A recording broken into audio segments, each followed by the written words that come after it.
vendredi, c'est le moment de faire le point avec notre députée fédérale, Christina Michaud. Bon matin, Christina. Allô, ça va bien? Ben oui, toi? Oui. Un beau gain cette semaine avec l'aide financière aux aînés.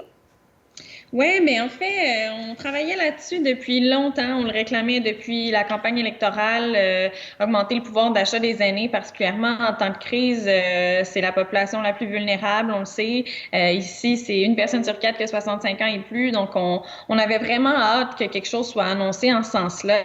Je vous dirais que ça a fait plus de déçus que de contents, finalement, même si c'est quand même 2,5 milliards de dollars qui vont directement dans les poches des aînés du Québec et du Canada.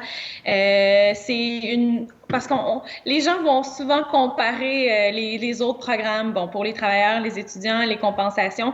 Faut garder en tête que le supplément de revenu garanti et la sécurité de la vieillesse, c'est des prestations que les aînés ont déjà. Donc là, on vient les bonifier un petit peu. On parle de 200 $ additionnels pour le supplément de revenu garanti, 300 pour la sécurité de la vieillesse. Donc, pour les 3 mois, là. Donc, si un aîné ne touche pas la SRG, c'est une augmentation de 100 $ par mois, ce qui est pas énorme. Bien entendu, on va travailler pour que, un, ce soit bonifié et deux, ce soit pas temporaire, mais bien permanent, cette bonification du pouvoir d'achat des aînés. Alors, quand même une bonne nouvelle, c'est un pas dans la bonne direction, c'est mieux que rien, comme on dit, mais je pense que le gouvernement peut faire mieux pour les aînés. Vous voulez que ça reste de même, que ce soit pas temporaire, que ça soit ça maintenant, au moins minimum leur revenu par mois. Exactement. Il y a plusieurs questions qui se posent.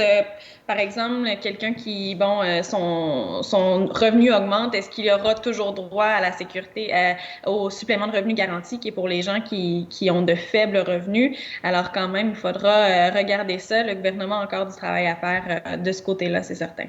Le Bloc demande aussi de l'aide pour l'industrie saisonnière. Oui, une des industries qui a été laissée de côté pendant la crise, il y en a plusieurs, bien entendu. Ce qu'on déplore, c'est que les programmes fédéraux qui sont supposés s'appliquer à tous ne le sont pas. Donc, s'étendent pas à cette industrie-là. Là, il y a eu une bonne nouvelle cette semaine pour les pêcheurs. On a créé une toute autre subvention aux pêcheurs, une prestation aux pêcheurs parce qu'ils n'étaient pas nécessairement admissibles aux autres programmes. Mais quand même, on se pose des questions avec la saison touristique qui s'en vient ou qui est retardée. On ne sait toujours pas à quel point on aura des gens qui viendront visiter notre région dans les prochains mois. On l'espère, mais tout de même, il faudra soutenir cette industrie-là. Jusqu'à maintenant, on avait un soutien pour les loyers, mais bon, je pense qu'on peut aller plus loin que ça, surtout si des entreprises réouvrent, on pense aux restaurants, puis qui doivent mettre des mesures sanitaires en place, la distanciation sociale, tout ça, les gels désinfectants, nommez-les, ça prend des moyens. On réduit le nombre d'employés sur place. C'est pas la période pour faire des profits, donc il faudra avoir un soutien pour eux. Encore une fois, les programmes sont pas adaptés à l'industrie touristique, donc ni saisonnière en fait. Là, je pense aux travailleurs, on n'a pas encore adapté l'assurance emploi pour que les gens qui n'ont pas leur nombre de semaines de travail comme à l'habitude puissent être admissibles à l'assurance emploi. Alors, il y a encore beaucoup de choses à faire de ce côté-là. Non, c'est sûr que cette industrie-là va être affectée cet été. Puis en plus, souvent, ils se font un petit coussin l'été pour l'hiver. Donc le coussin, il sera sûrement... ils ne pourront pas cette année. Là. Donc c'est sûr que ça va beaucoup les aider. Exactement. Donc, encore temps de faire des annonces, on les attend.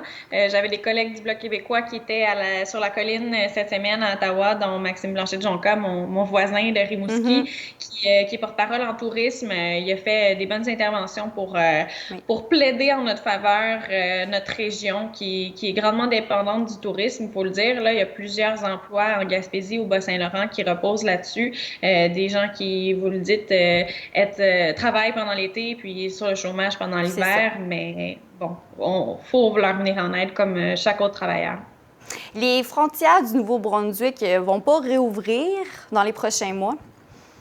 Et oui, c'est une décision qui semblait finale de la part du gouvernement du Nouveau-Brunswick. C'est particulier de faire la comparaison avec notre Québec qui est tellement touché par la crise et bon, Montréal est plus ou moins confiné comparé aux autres régions du Québec et là, on ferme les frontières du côté du Nouveau-Brunswick, mais pas du côté du Québec, donc c'est assez particulier, c'est une décision quand même importante pour les gens qui ont des résidences secondaires, par exemple au Nouveau-Brunswick, ou qui sont habitués de traverser entre les deux.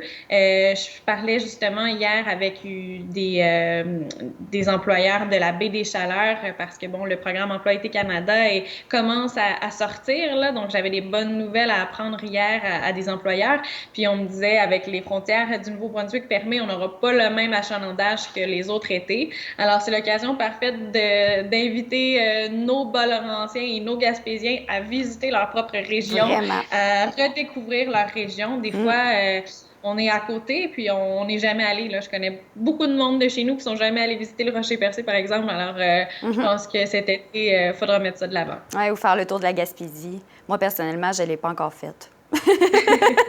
Va falloir que je mette ça à mon agenda. Puis, ce lundi, c'est la levée des barrages pour l'Est du Québec. Oui, un sujet qui fait beaucoup jaser. Vous en avez parlé avec Pascal Bérubé hier. La pétition et aussi la demande des élus qui n'a pas été acceptée. Oui, ben en fait, la table régionale des élus municipaux a pris position un petit peu après avoir entendu les préoccupations des citoyens. Là, il y a une pétition qui a circulé, qui a été signée par des milliers de personnes qui sont inquiètes et qui ont raison de l'être. On a une population qui est vieillissante, une personne sur 4 à 65 ans et plus chez nous. On n'a pas les mêmes installations de santé qu'ailleurs. Donc, c'est assez inquiétant et bon, les gens ont raison de l'être. Ensuite de ça, moi, je fais entièrement confiance à la santé publique. C'est de juridiction provinciale, c'est eux qui ont la décision. Par contre, là, ça vient brouiller les cartes. On vient qu'on ne sait plus si c'est une décision qui est politique ou si c'est une décision vraiment de la santé publique. Et là, hier, c'est le Conseil des médecins, dentistes, pharmaciens, je crois, qui pensent pas que c'est une bonne idée de réouvrir, qui la repousserait de 2 semaines aussi, comme ça a été le cas sur la Côte-Nord. Oui.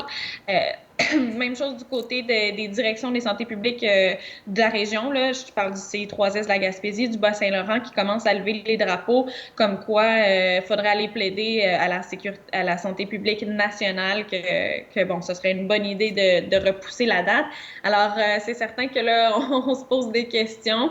Encore une fois, je m'en remets à la santé publique, c'est pas ma décision, mais je pense que ça pourrait rassurer bien des personnes de repousser la date. Encore une fois, on verra bien d'ici lundi s'il y aura un changement de ce côté-là. Oui, peut-être faire juste un juste milieu, tu sais, 2 semaines comme la Côte-Nord, ça rassurerait ceux qui ne veulent pas que ça rouvre les barrages. Les étudiants peuvent commencer à demander leur PCU aujourd'hui. Vendredi. Oui, la PCUE qui a été adoptée pour les étudiants, c'est à partir d'aujourd'hui qu'on peut faire la demande. J'invite les étudiants à aller consulter les sites d'emploi avant d'aller faire leur demande, vraiment à faire tous les efforts possibles pour se trouver un emploi.